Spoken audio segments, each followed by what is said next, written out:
আল্লাহর হাবিব সাল্লাল্লাহু আলাইহি ওয়াসাল্লামের বয়স তখন 35। বয়স কত? মজার একটা ঘটনা, খেয়াল করে শুনবেন। বয়স কত? 35। কাবা ঘরের পুনর্নির্মাণ হবে। কাবা ঘরের 4টা কর্নারের একটা কর্নার আছে আর রুকনুল হাজারিল আসওয়াদ, যেখানে হাজরা আসওয়াদ পাথর থাকে, ওইটাকে সরানো হয়েছে। এখন কাবা ঘরের নির্মাণ শেষ। ওই হাজরা আসওয়াদ পাথর নিয়ে এটার কর্নারের মধ্যে সেট করা হবে। কিন্তু কে রাখবে? কারণ হাজরা আসওয়াদ তো যেন তেন পাথর নয়, জান্নাতি পাথর। কিয়ামতের দিন এই পাথরের ভেতরে আল্লাহ একটা জিহ্বা দিবে, 2টা চোখ দিবে। এই পাথর বলবে, আল্লাহ এই লোকগুলো আমারে চুমু দিয়েছিল, এর উসিলায় আজকে তুমি তার জান্নাতে ঢুকায় দাও। তো এটা অনেক সম্মানিত পাথর, এই পাথরকে বহন করাটাও সম্মানিত। 4 দলের মক্কার 4 নেতা বলে, এই সম্মান আমরা হাতছাড়া করতে চাই না, কেউ এই পাথরে হাত দিতে পারবে না। এক নেতা কয়, আমি নিব, আমি নিয়ে এটা কাবা করে রাখবো। দ্বিতীয় নেতা বলে, না, এই পাথর আমি অন্য কাউরে দেব না, এটা অনেক সম্মানের, অনেক প্রেস্টিজিয়াস ইস্যু, আমি এই পাথরটা হাতে নিয়ে কাবা ঘরে রাখবো। তৃতীয় নেতা বলে, না, রক্তের গঙ্গা বইয়ে দেব, কিন্তু এই পাথর কাউরে দেব না। চতুর্থ নেতা বলে, না, আমি নেব। কিলাকিলি আছে না নাই? পাথর কয়টা? নেতা কয়জন? 4 জন। কিভাবে এই সম্মানিত পাথর নিয়ে সেট করবে? কেউ মীমাংসায় যেতে পারে না। এক মুরব্বী বলে, থাক, আজকের জন্য এখানেই সবার মুলতবি, আগামী দিনে এই মসজিদুল হারামের দরজা দিয়ে প্রথম যে ঢুকবে সে সিদ্ধান্ত দিবে। আল্লাহর মেহেরবানি, এর পরের দিন এই পথ দিয়ে ছুটে এসেছে বিশ্বনবী মুহাম্মদ। সুবহানাল্লাহ পড়বেন না? সুবহানাল্লাহ পড়েন আওয়াজ করে। কামলিওয়ালা নবী প্রথম আসলেন, সবাই খুশি, জামিন রাদিনা বি। আরে আলামিন আসছে, আলামিন আসছে। সবাই বিশ্বনবীকে বললেন, এই এই ঘটনা। কেউ তো পাথর ছাড়তে চায় না। পাথর হইল একটা, নেতা কয়টা? এখন কে এই পাথর নিয়ে রাখবে? এই নিয়ে মারামারি। আল্লাহর হাবিব সাল্লাল্লাহু আলাইহি ওয়াসাল্লাম বললেন, তাই হালুম্মা ইলাইয়া সাউবান, একটা কাপড় নিয়ে আসো, আমি এখনই সলিউশন করে দিচ্ছি। সুবহানাল্লাহ নাই? কাপড় নিয়ে আসা হলো। বিশ্বনবী বললেন, কই পাথর? সবাই বলল, এই পাথর। আল্লাহর হাবিব সাল্লাল্লাহু আলাইহি ওয়াসাল্লাম মোবারক হাত দিয়ে পাথরটা তুললেন। 4 নেতারে বললেন, ও 4 নেতা, কাপড়ের 4 কর্নারে তোমরা ধরো। 4 নেতা কাপড়ের 4 কর্নারের মধ্যে ধরলো। বিশ্বনবী নিজ হাতে পাথরটা নিয়ে কাপড়ের মাঝখানে রেখে দিলেন। এবার বিশ্বনবী আগে আগে যায়। 4 নেতারে বললেন, 4 কর্নার ধরে পাথরটা নিয়ে আমার পেছনে পেছনে আসো। কাবার কাছে যে বিশ্বনবী আবার নিজ হাতে পাথরটা তুললেন, আবার নিজ হাতে কাবার ভেতরে রেখে দিলেন। পড়েন সুবহানাল্লাহ। সম্মান আসলে 4 নেতার দিকে যায় নাই, সম্মান গিয়েছে বিশ্বনবীর দিকে। এতক্ষণ কাউরে দিবে না, এখন কেউই ধরতে পারে নাই, তারপরেও খুশি। সুবহানাল্লাহ কইবেন না? প্রথমে যে হাজরা আসওয়াদ পাথর ধরছে কে? বিশ্বনবী। কাপড়ে রাখছে কে? বিশ্বনবী। আবার কাপড় থেকে উঠিয়ে হাজরা আসওয়াদের পাথরটারে কাবার ভেতরে ঢুকাইছে কে? সুবহানাল্লাহ কইবেন না? সব সম্মান গেল বিশ্বনবীর হাতে, সব স্ট্যাটাস গেল বিশ্বনবীর হাতে। 4 নেতা কাপড়ের কিনারা ধইরাই খুশি। এইটাই বলে নেতৃত্বের গুণাবলী, চিল্লায় বলো ঠিক কিনা? কনফ্লিক্ট রিজলভিং অ্যাবিলিটি, বিরোধ নিষ্পত্তি করার কোয়ালিটি থাকা চাই, তবেই তিনি নেতা। কি কারিশমা দেখছেন? What a charismatic leader.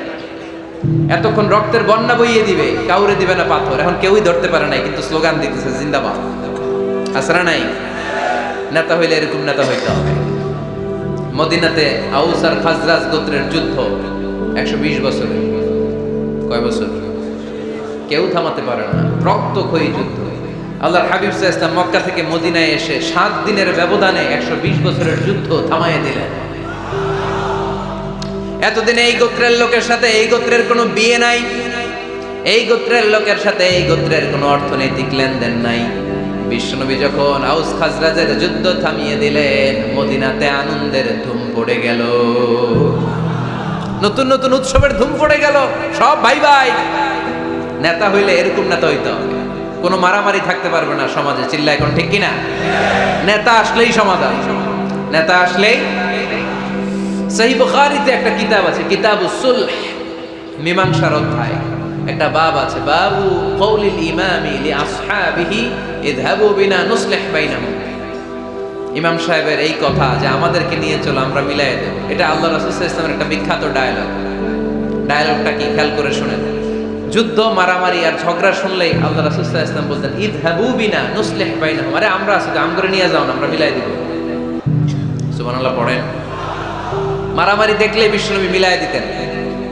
আল্লাহর হাবিব সাল্লাল্লাহু আলাইহি ওয়াসাল্লাম বলতেন, আলা উখবিরুকুম বিআফদালি দারাজাতিন মিনাস সালাতি ওয়াস সিয়ামি ওয়ান নুসুক, রোজা, নামাজ, সালাতের চেয়ে বড় একটা সওয়াবের কাজ আছে, ওটা কি আমি তোমাদের বলবো না? সাহাবারা বললেন, সেটা আবার কি? বিশ্বনবী বললেন, ইসলাহু যাতিল বাইন, দুইজন ঝগড়া করতেছে, তুমি ঝগড়া না লাগায় দিয়ে মিলাই দিবা, এর চেয়ে ভালো কাজ হয় না। জোরে কোন ঠিক কি না? সবচেয়ে শ্রেষ্ঠ কাজ। নোয়াখালীতে আগুন লাগলে আপনারা কি দিয়ে নিবা? কি দিদায়?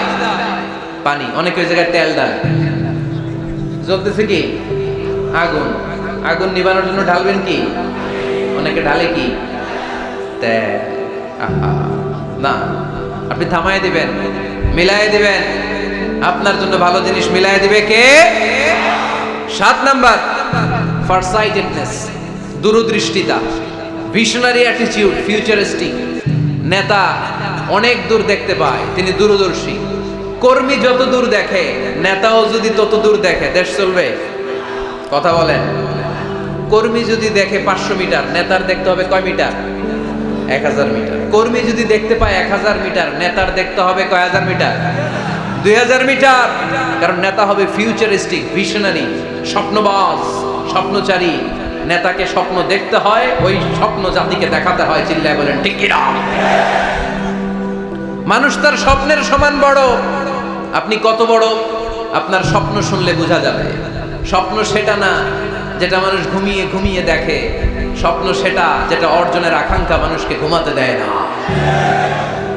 আল্লাহর হাবিব সাল্লাল্লাহু আলাইহি ওয়াসাল্লাম স্বপ্ন দেখিয়েছেন সাহাবাদেরকে, বিশ্ব বিজয়ের স্বপ্ন, ইসলামকে বিজয়ী শক্তি হিসেবে দেখার স্বপ্ন। চিল্লায় বলেন ঠিক কি না? আল্লাহর হাবিব বলতেন, ইন্নাল্লাহা জাওয়ালি আল আরদা ফারাআইতু মাশারিকাহা ওয়া মাগারিবাহা। আল্লাহ তাআলা গোটা বিশ্বটাকে ছোট্ট করে আমার সামনে দেখিয়েছে। আমি ফুটবলের সাইজের এই পৃথিবীর প্রাচ্য পাশ্চাত্য, ডানে বায়ে সামনে পেছনে সবটাই দেখেছি। ওয়া ইন্না মুলকা উম্মতি সায়াবলুগু মা জুবিয়ালি। যত দূর আল্লাহ আমারে দেখিয়েছে, তত জায়গায় লা ইলাহার পতাকা পথ করে একদিন উড়বে। কোনো একদিন এদেশের আকাশে কালিমার পতাকা উড়বে। সেদিন সবাই খোদাই বিধান পে দুঃখ বেদনা ভুলবে। এটাই আমাদের স্বপ্ন। চিল্লায় বলেন ঠিক কি না? স্বপ্ন দেখতে জানতে হয়। সুলহে হুদাইবিয়া চলতেছে, সন্ধি। 1400 সাহাবা নিয়ে বিশ্বনবী মক্কায় আসলেন উমরা করতে। কাফেররা বলে, গো ব্যাক, অ্যাবাউট টার্ন, ফিরে যাও, হবে না। আল্লাহ রাসূল সাল্লাল্লাহু আলাইহি ওয়াসাল্লাম অনুরোধ করলেন, দাও না, উমরার নিয়ত করে এসেছি। ইজার আর রেদা পড়ে কাফেররা বলে, না, আগামী বছর, এই বছর হবে না, চুক্তি করো। চুক্তির মধ্যে লেখা হলো, মা খাবা আলাইহি মুহাম্মাদুর রাসূলুল্লাহ। ঠিক আছে, চুক্তি 10 বছরের, মুহাম্মদ রাসূল সাল্লাল্লাহু আলাইহি ওয়াসাল্লামের পক্ষ থেকে চুক্তি। কাফেররা বলে, না, আমরা তো তোমার রাসূলুল্লাহ মানি না। তোমার রাসূলুল্লাহ মানলে তো মা সাদাতনাকা আলা শাই, তোমার সাথে কোনো ঝগড়াই নেই, রাসূলুল্লাহ কাটো। সাহাবীরা তেড়ে উঠলেন। ওমরে ফারুক বলেন, মুখ সামলে কথা বল। সুহাইল ইবনে আমির, তোর জিহ্বাটা আমি টেনে ছেড়ে ফেলবো, সাবধান। আমার নবী শেষ নবী, শেষ রাসূল মুহাম্মদ রাসূলুল্লাহ কাটার ক্ষমতা কারো নাই। আমি ওমর বেঁচে থাকলে কেউ কাটতে পারবে না। বিশ্বনবী বললেন, ওমর সরে যাও, কেটে দাও। সুবহানাল্লাহ কইবেন না? মুহাম্মদ রাসূলুল্লাহ কাফেররা মানে না। কাফেররা কয়, তুমি লেখো মুহাম্মদ ইবনে আব্দুল্লাহ, আব্দুল্লাহর বেটা মুহাম্মদ। কারণ মুহাম্মদ রাসূলুল্লাহ যদি এই সন্ধিতে থাকে, চুক্তি, তার নিচে আমরা সিগনেচার করি, তার মানে এটাই প্রমাণ হয়ে যায় আমি তোমাকে রাসূল বলে মানি। আমরা কাফেররা তোমাকে রাসূল বলে মেনে নিয়েছি। নো, তোমার রাসূল বইরা মানলে তো খেলা এখানেই শেষ। কাটো, রাসূলুল্লাহ লেখা যাবে না, লিখতে হবে আব্দুল্লাহর বেটা মুহাম্মদ। কোন সাহাবারা রাজি হয় না। কথা শুনতেছেন?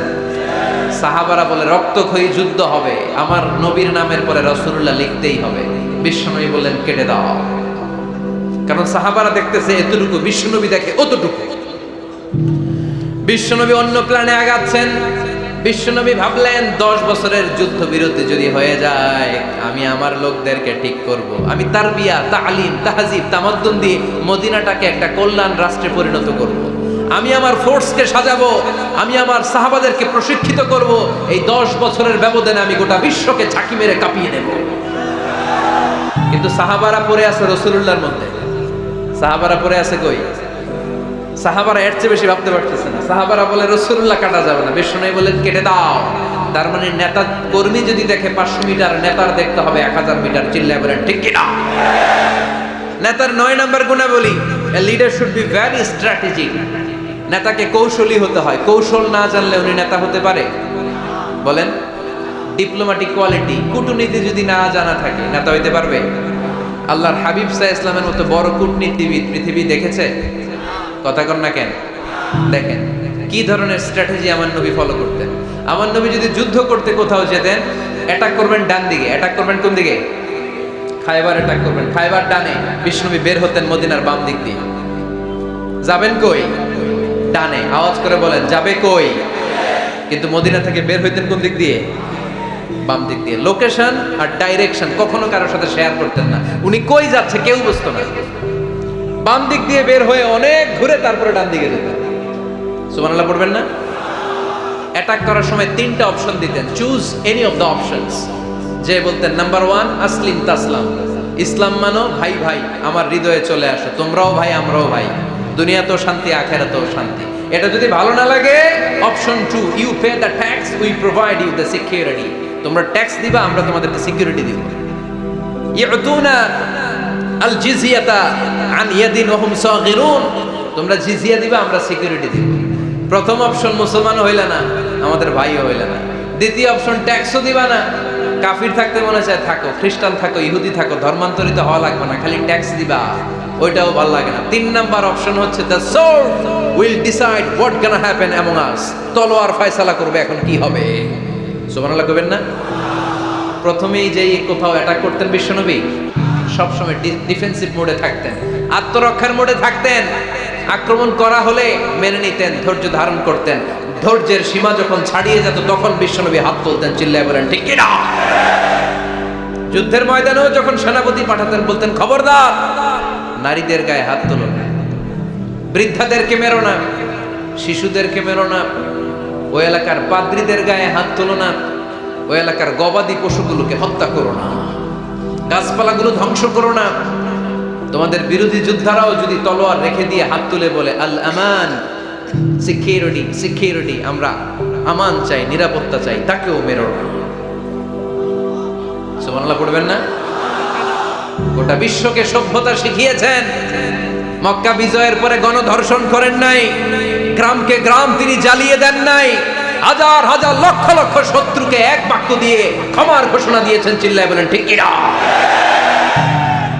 As a father, as a teacher, as a commander, as a leader, as a lawgiver, as a lawmaker, as a reformer of the society, Muhammad is the superman of the world. আওয়াজ করে পড়তে হবে আল্লাহু আকবার।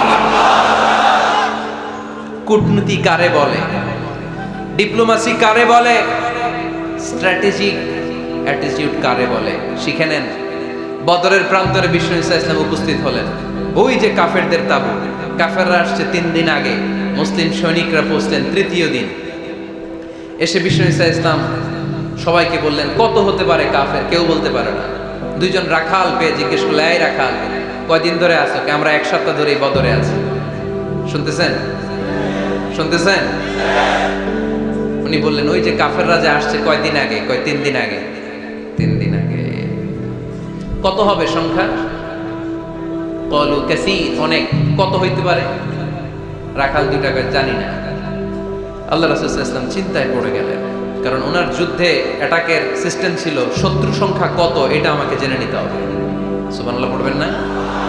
অনেক কৌশল হাত দিয়ে এবার বিশ্বনবী আবার রাখাল 2টাকে ডেকে পাঠালেন, বললেন কাম ইয়ানহারুনা কুল্লা ইয়াউম, ওরা আসার পর থেকে প্রতিদিন খাওয়ার জন্য কয়টা করে উট জবাই করে? এবার ওরা বলল প্রথম দিনে ইয়াউমান তিসআন, প্রথম দিন খাওয়ার জন্য উট জবাই করেছে 9টা। অফিল ইয়াউমি সানি 10, আর দ্বিতীয় দিনে উট জবাই করেছে 10টা। বিশ্বনবী বললেন তাই ইদান আল কওমু মা বাইনা 900 ওয়াল আলফ, তাহলে কাফেররা 900 থেকে 1000 এর মধ্যে হবে। কত ছিল কাফেরের সংখ্যা? বদরের যুদ্ধে কাফেরের সংখ্যা ছিল কত? 1000। কিভাবে? নমুনা দেখে আলামত সংগ্রহ করতেন। ওরা কয়টা উট জবাই করেছে 2 দিনে প্রথম দিন 9টা, দ্বিতীয় দিন 10টা। বিশ্বনবী হিসাব মিলাই ফেললেন যোগ বিয়োগ দিয়ে, কাফেরের সংখ্যা 900 থেকে 1000-এর মধ্যে হবে। হিসেব করে দেখা গেল 1000 সৈনিক এসেছিল সেই বদরের যুদ্ধে। চিল্লায় বলো আল্লাহু আকবার। স্ট্র্যাটেজি জানতে হয় না, তাকে কৌশল জানতে হয়। সর্বশেষ নেতার যে গুণ, এটা বলে শেষ করব, সাকসেশন ম্যানেজমেন্ট। নেতা ভালো নেতা বানায়া যায়, ঠিক কিনা? A good leader produces a good leader. একজন ভালো নেতা তখনই ভালো নেতা যখন সে নতুন করে ভালো নেতা তৈরি করে দিয়ে যায়, ঠিক কিনা? সে যদি নতুন নেতৃত্ব তৈরি করে দিয়ে না যায়, সমাজ চলবে? চলবে? এটাকে বলে দি সাকসেশন ম্যানেজমেন্ট। আল্লাহ রাসূল সাল্লাল্লাহু আলাইহি ওয়াসাল্লাম ভালো সাকসেসর রেখে গিয়েছিলেন, এমন কিছু যোগ্য নেতৃত্ব তৈরি করে গিয়েছিলেন, উনার পরে টানা 30 বছর নেতৃত্ব নিয়ে মুসলিম উম্মাহকে 1 সেকেন্ডও ভাবা লাগে না। চিল্লায় বলো মুসলমান, ঠিক কিনা? ভালো নেতা বানায়। নেতা খালি নেতৃত্ব দেয়, উনি কোনো নেতা বানায় নাই। এটা কি নেতা? কথা বলেন। এবার উত্তর দেন। আমার নবী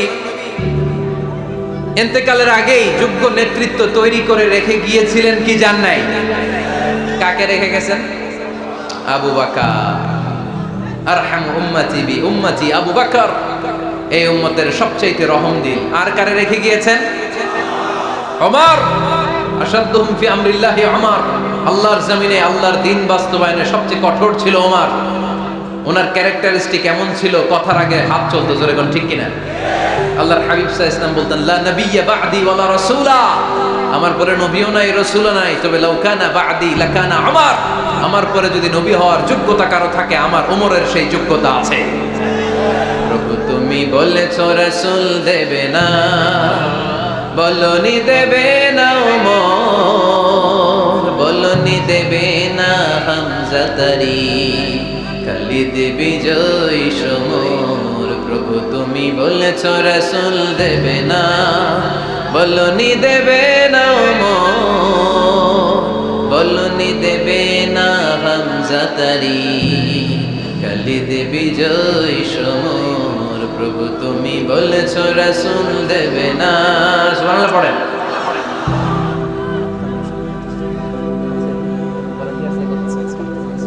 এই উঠতেছেন কেন? হ্যাঁ, উঠলেন কেন?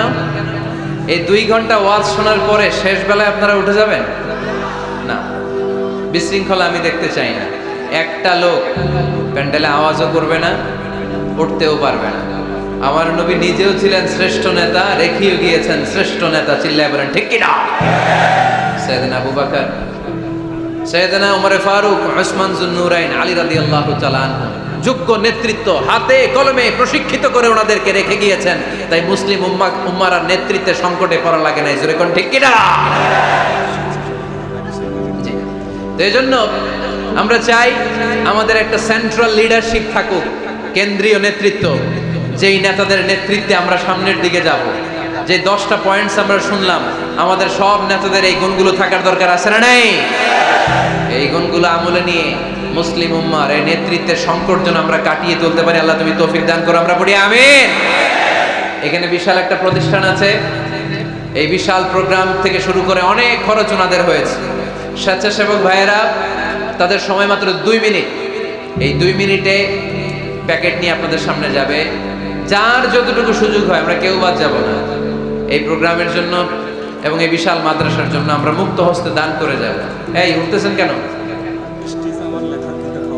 উঠলেন কারা কারা? এদিকে তাকান, যারা উঠছেন এদিকে তাকান, দেখি তাকান তাকান। আমরা দোয়া ছাড়া কেউ যাব না। যাবেন? ভদ্র, নোয়াখালীর ছেলেরা অনেক ভদ্র। বসেন। সুন্দর সুন্দর ঘোষণা আছে কয়েকটা, সুন্দর সুন্দর ঘোষণা। এতক্ষণ তো প্লে কার্ড দেখাইছো, উই লাভ আজহারি। এখন উঠলে হবে? কতটুকু লাভ করো আজহারিরা দেখবো। বসো। একটা উঠতে পারবে না। আমার ভাই রফিকুল্লাহ আফসারি ভাইয়ের অসাধারণ কিছু বই আছে, অনেকে খুঁজে কোত্থেকে পাবে। আজকে এখানে আছে, যাদের দরকার আপনারা নিয়ে যাবেন। আমি নিজেও ওনার একজন ভক্ত, ওনার লেখার ভক্ত। আমি নিজেও ওনার লেখার পাঠক। অসাধারণ লিখেন। কি যেন একটা দেখলাম, নানা আলেম নানা মতে, আমি যাব কোন পথে? আলেমরা নানান মতে, পাবলিক যাবে কোন পথে? তো সুন্দর সুন্দর বই আছে, এগুলো আপনারা নিয়ে যাবেন। স্টেজে উপস্থিত আছেন নোয়াখালী জেলার এডিশনাল এসপি, কই উনি? আপনি? মাশাআল্লাহ মাশাআল্লাহ, কাজী মোহাম্মদ আব্দুর রহিম ভাই না? আলহামদুলিল্লাহ, আপনাদের এই জেলার এডিশনাল এসপি সাহেব আছেন। আমি ওনাদেরকে ধন্যবাদ জানাই যে এত ব্যস্ত মানুষ আমি জানি, তারপরেও ওনারা এই প্রোগ্রামে উপস্থিত হয়েছেন। অনেক শুকরিয়া জানাই। কোম্পানিগঞ্জ উপজেলার ওসি সাহেব আছেন জনাব আরিফুর রহমান ভাই, সাবেক উপজেলা চেয়ারম্যান মিজানুর রহমান বাদল ভাই, আমার নামে নাম